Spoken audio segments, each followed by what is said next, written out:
Ba'zi shunaqa bo'ladi birodarlar. Musulmon kishi dinida sobit, taqvoga intilgan, ammo husumatchisi bor, tuhmat qiladi. Har xil gap tarqatib yuradi. Bu uni bilmaydi. Aslida bu asosiy bo'lgan bo'xton gap. Shunaqa gaplarda tarqatib yurgan odam eshitgan paytda odamlar aytadi, "Ha bu o'zicha taqvodor edi-ku bu. Mana shunaqa qilibdimi?"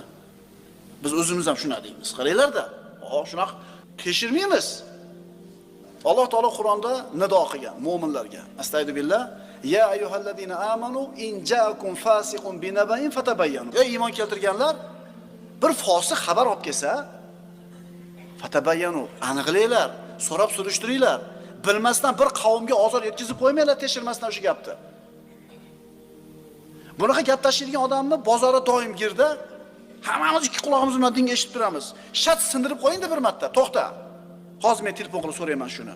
Deyin-da, gapirmaydi shu gapni. Unaqa emas bizda. Ha, keyin nima bo'libdi? Deymiz biz. Shuning uchun birodarlar, falonchisi mana qada debdi deganda shat telefon qiling. Nimaga unaqa deydi ekan?